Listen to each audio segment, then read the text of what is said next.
رسول اللہ صلی اللہ علیہ وسلم نے فرمایا، وہ وقت قریب ہے جب مسلمان کا سب سے عمدہ مال اس کی بکریاں ہوں گی، جن کے پیچھے وہ پہاڑوں کی چوٹیوں اور برساتی وادیوں میں اپنے دین کو بچانے کے لیے بھاگ جائے گا۔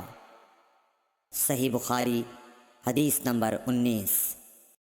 رسول اللہ صلی اللہ علیہ وسلم کسی کام کا حکم دیتے تو ایسا ہی کام ہوتا جس کے کرنے کی لوگوں میں طاقت ہوتی۔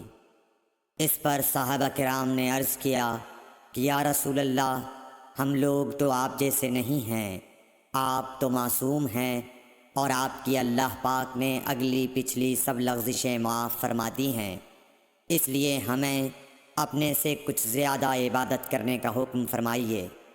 یہ سن کر آپ ناراض ہوئے، حتیٰ کہ خفگی آپ کے چہرہ مبارک سے ظاہر ہونے لگی۔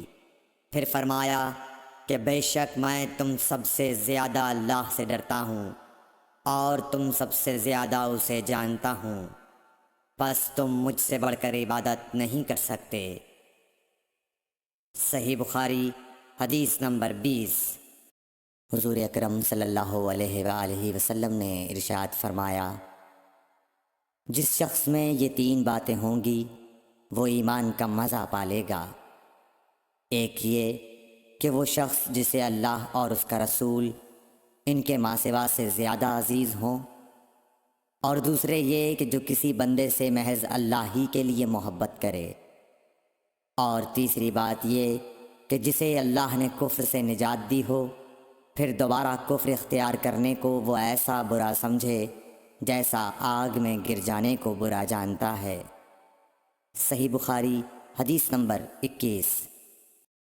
حضرت محمد مصطفیٰ صلی اللہ علیہ وآلہ وسلم نے فرمایا، جب جنتی جنت میں اور دوزخی دوزخ میں داخل ہو جائیں گے، اللہ پاک فرمائے گا، جس کے دل میں رائی کے دانے کے برابر بھی ایمان ہو، اس کو بھی دوزخ سے نکال لو۔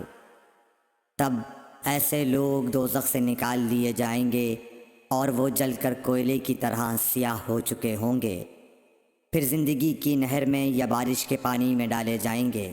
اس وقت وہ دانے کی طرح اگائیں گے جس طرح ندی کے کنارے دانے اگاتے ہیں۔ کیا تم نے نہیں دیکھا کہ دانہ زردی مائل پیچ در پیچ نکلتا ہے؟ صحیح بخاری حدیث نمبر 22۔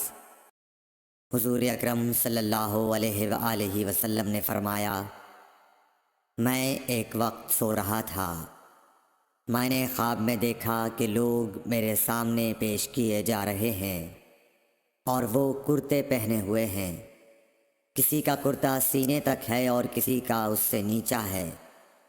پھر میرے سامنے عمر بن خطاب لائے گئے، ان کے بدن پر جو کرتا تھا اسے وہ گھسیٹ رہے تھے، یعنی ان کا کرتا زمین تک نیچا تھا۔ صحابہ رضی اللہ تعالیٰ عنہ نے پوچھا کہ یا رسول اللہ، اس کی کیا تعبیر ہے؟ آپ نے فرمایا کہ اس سے دین مراد ہے۔ صحیح بخاری حدیث نمبر 23۔ ایک مرتبہ رسول کریم صلی اللہ علیہ وسلم ایک انصاری شخص کے پاس سے گزرے، اس حال میں کہ وہ اپنے ایک بھائی سے کہہ رہے تھے کہ تم اتنی شرم کیوں کرتے ہو؟ آپ نے اس انصاری سے فرمایا کہ اس کو اس کے حال پر رہنے دو، کیونکہ حیا بھی ایمان ہی کا ایک حصہ ہے۔ صحیح بخاری حدیث نمبر 24۔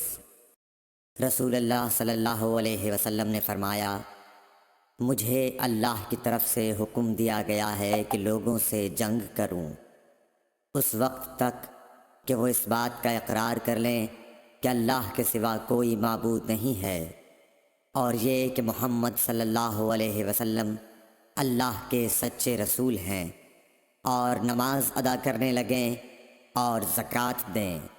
جس وقت وہ یہ کرنے لگیں گے تو مجھ سے اپنے جان و مال کو محفوظ کر لیں گے، سوائے اسلام کے حق کے۔